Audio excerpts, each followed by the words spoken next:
ኤሴቅ ብለው ጠሩት። ለእርሱም ሲሉ ተጣሉና ሌላ ጉድጓድ ማሱ።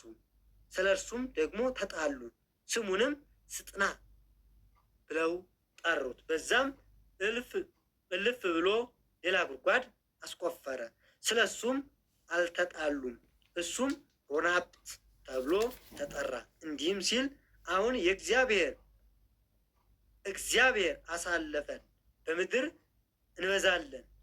ከዛም ወደ ቤርዛቤህ ወጡ። በዛችም ሌላ የእግዚአብሔር ተገለጠ። እንዲህም ሆነ እኔ የአባትህ የአብርሃም አምላክ ነኝ፣ አትፍራ፣ እኔ ከአንተ ጋራ ነኝና እባርክሃለሁ። ስለ ባሪያህ ስለ አብርሃም ዘርህን አበዛለሁ፣ በዝም መሰዊያዬን እሰራለሁ። መሰዊያውን ሰራ። ይስሐቅም በዛ መሰዊያውን ሰራ። የእግዚአብሔርም የገናና የልዑል እግዚአብሔርንም ስም ጠራ። በዛም ድንኳኑንም ተከለ። ይስሐቅም ሎሌዎቹም በዛ ጉድጓድ ማሱ። አቤሜሌክና የሙሽራው ወዳጆች አኮስት የስራውን ሁሉ ያን ሁሉ የጌርጌራ ወደ እርሱ ሄዱ። ይስሐቅም ለምን ወደ እኔ መጣችሁ? እናንተ ጠልታችሁኛል፣ ከእናንተም ለይታችሁኛል፣ አሳዳችሁኛል አላቸው። እነሱም አሉት እግዚአብሔር ከአንተ ጋር እንዳለ በእርግጥ አየን፣ ምክንያቱም የአብርሃም ልጅ ነውና እግዚአብሔር ከእሱ ጋር ስለነበረ። ስለዚህም በእኛና በአንተ መካከል መሀል ላይ ይሁን፣ እኛ አንተ እንዳልከዳን በእኛ እንዳላደለ እወቅ፣ ተረዳሉ። በጉድጓዱም ውሃ አገኘ። በዛም ሳብ ብሎ ጠራው። ስለዚህ በዛችም ኤሳው 40 ዓመት ሲሆነው የኬጥሮዋን የቢኤልን ልጅ ዮዲትን የኬጥሮውን የኤልን ልጅ ቢኤንን ሚስቶች አድርጎ አገባ። እነሱም የይስሐቅ የርብቃ ልብ የሳዝን የርብቃንና የይስሐቅን ልብ ያሳዝኑ ነበር። እዚህ ጋ መጨረሻዋ ዋጋ ያለችው ኤሳው ያገባው ዘመድ የሆነውን አግብቶ ርብቃና ይስሐቅ እንዳዘኑ ነው የሚነግረን። እዚህ ምዕራፍ ላይ በአጭሩ እንዳናልፈው ነው እንጂ ብዙ የሚያቆየን ታሪክም የለም። እዚህ ላይ ያው እንደሚታወቀው በዚህ ምዕራፍ ላይ በወደም አብርሃም በዘመን ከነበረው የይስሐቅ ፍልስጤማዊ ንጉሥ አቤሜሌክ የነበረው የተሰደደው እህቴ ናት ያለበት ያንን ነገር ነው የምናየው በዚህ ላይ ማለት ነው። በዚህ ላይ የምናያቸው ነገሮች ይስሐቅ እንደተሰደደ ረሃብ እንደሆነ ወደዛም እንደሄደና እንደወጣ የምናይበት ነው። በዚህ ምዕራፍ ላይ ምዕራፍ 26 ላይ ያለው ይሄ ነው። በአጭሩ መጨረሻ ላይ ኤሳው ያገባውን ነገር ይነግረናል ማለት ነው። ኤሳው ምን ያህል እንዳገባ ማንን እንዳገባ ይነግረናል። ሶስተኛውን እስኪ ምዕራፍ እናየው፣ ጠቅለል አድርገን አጠር አድርገን እናየው እስኪ በዚህኛው ምዕራፍ ላይ።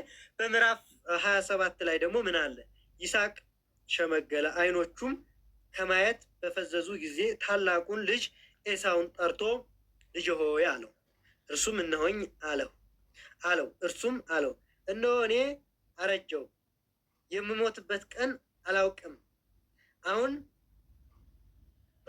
ማደኛህን የፍልጻን አፈውትና ቀስትህን ውሰድ፣ ወደ ምድር በዳም ውጣ፣ አንድም አድንልኝ፣ ሳልሞትም ነፍሴን እንዲባርክህ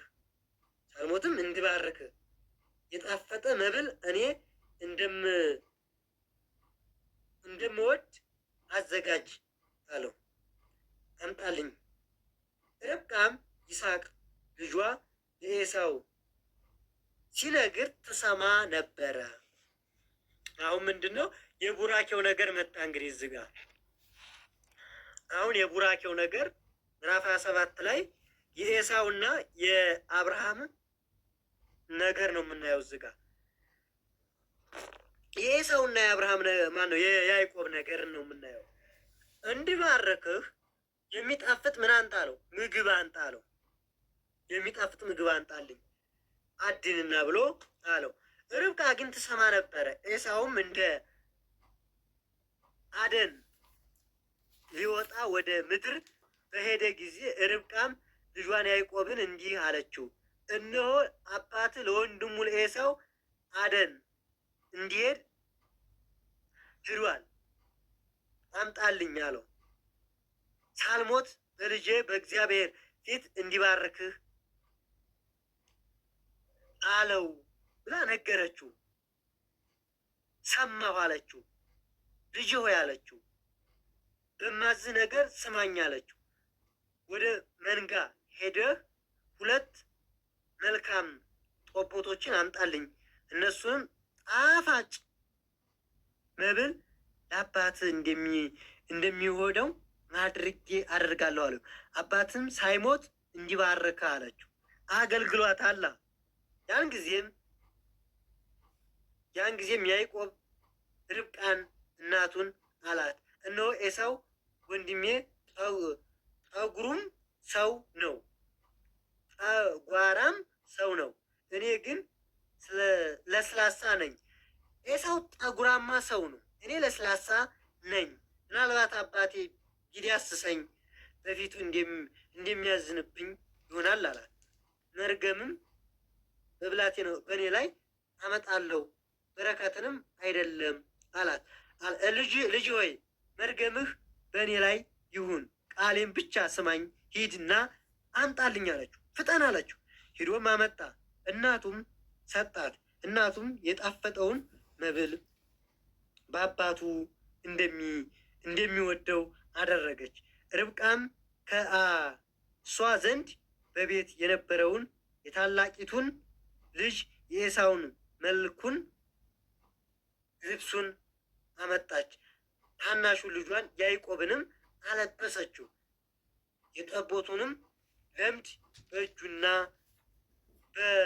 በላስላሳው አንገቱ ላይ አደረገች። የሰራችውንም ጣፋጭ መብልና እንጀራውን ለልጇ ለያዕቆብ በእጁ ሰጠችው። ወደ አባቱም ገብቶ አባቴ ሆይ አለው። እርሱም እነሆኝ ልጄ ሆይ አለ። አንተ ማነህ አለው። ያዕቆብም አባቱን አለው፣ የበኩር ልጅ እኔ ኤሳው ነኝ፣ እንዳዘዝከኝ አደረግኩ። ነፍስህ ትባርከኝ ዘንድ ቀና በልና ተቀመጥ አለው። ካደንኩትም ብላ አለ። ይስሐቅም ልጁን ልጅ ሆይ እንዴት ፈጥነህ ታገኘህ አለው። እርሱም እግዚአብሔር አምላክ ወደ እኔ ስለ አቀረበው ነው አለ። ይስሐቅም ያዕቆብን ልጁን ሆይ አንተ ልጄ ኤሳው እንዲሆንክ ወይም እንዳልሆንክ እዳስስ ዘንድ ቀረብ በል አለው። ያዕቆብም ወደ አባቱ ወደ ይስሐቅ ቀረብ አለ፣ ዳሰሰው። እንዲህም ሆነ፣ ድምፁ የያዕቆብን ድምፅ ነው እንጂ የኤሳው እጆች ናቸው አለ። እርሱም አላወቀውም ነበረ። እጁንም እንደ ወንድሙ እንደ ኤሳው እጅ ጸጉርም ነበረና፣ ስለዚህም ባረከው አለውም፣ አንተ ልጄ ኤሳው ነህ። እርሱም እኔ ነኝ አለ። እርሱም ከልጄ አደን እንዲበላ ነፍሴ እንደምትባረከ አቅርብልኝ አለው። አቀረበለት፣ በላም። የወይን ጠጅ ጠጣ፣ እርሱም ተጠጣ። አባቴ ይስሐቅም ልጄ ሆይ ወደ እኔ ቀረብ አለው። ሳመኝም አለው። ወደ እርሱም ቀረበ፣ ሳመው። የልብሱንም ሽታ አሸተተ፣ ባረከውም። እንዲህም አለ፣ የልጄ ሽታ የእግዚአብሔር እንደባረከው እርሻ ሽታ ነው አለ። እግዚአብሔርም ከሰማይ ጠል ከምድር ስብህንም የወይኑንም ብዛት ይስጥህ።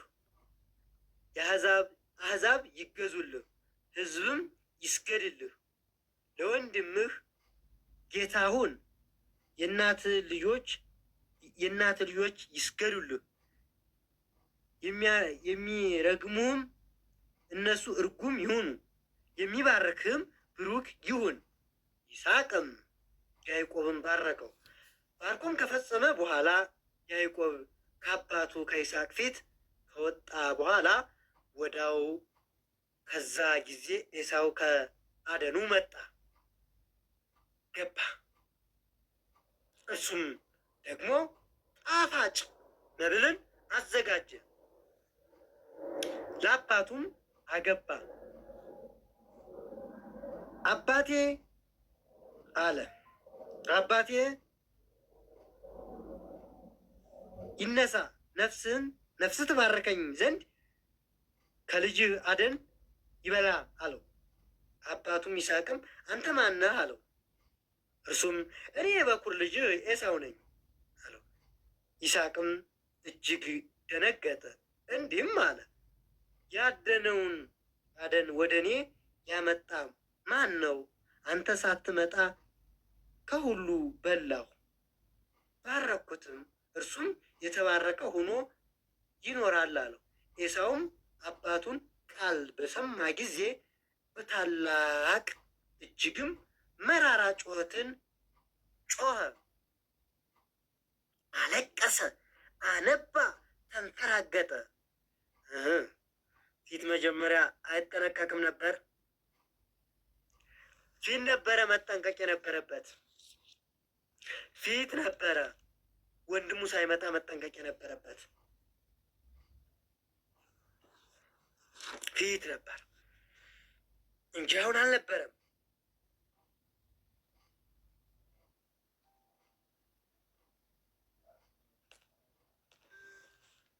ቡራኬው የተሰጠው መጀመሪያውኑ ስራብ ካላበላችኝ፣ ስጠማ ካላጠጣችኝ የኔ ብኩርና ምን ታደርጋለህ ብሎ ሲሳለቅ ፊት ነው በረከቱን የወሰደበት በምስር ወጥ።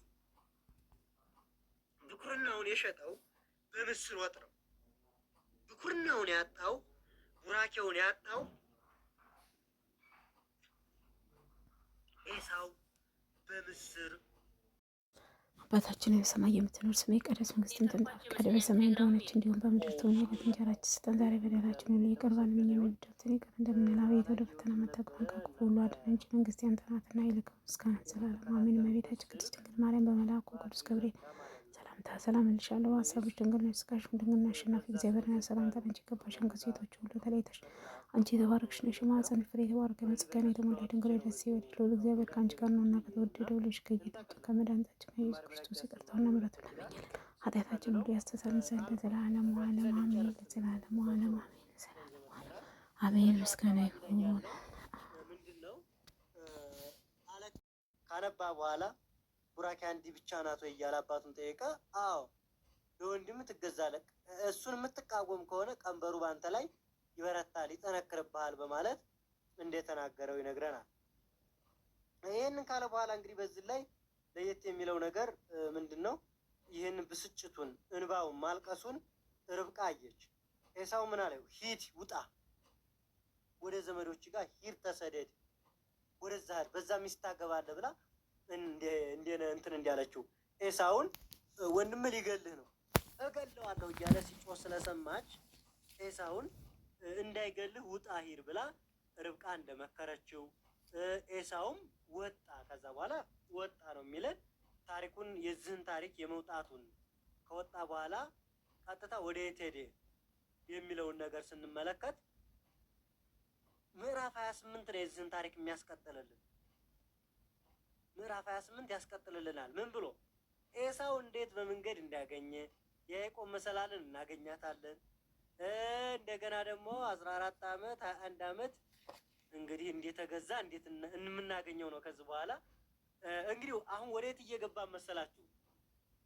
ቀጥታ ወደ 12ቱ ነገድ የእስራኤል እየገባን ነው ማለት ነው። እና የኤሳውንና እንግዲህ የታላቁን የያዕቆብንና የኤሳውን ጠብ ነው። እዚህ ጋር ያጣላቸውን ብኩርና ነው። መጀመሪያ ብኩርናዬን ውሰድ ብሎ የምስር ወጥ መቀበሉ እና በዛ ምክንያት እንዴት እንደሆነ የምናይበት ክፍል ነው ብሎ ነው የሚጨርሰው። በአጠቃላይ እናቱ ውጣ፣ ወንድምህ እንዳይገልህ በጣም ተበሳጭቷል፣ ተናዷል ትለዋለች።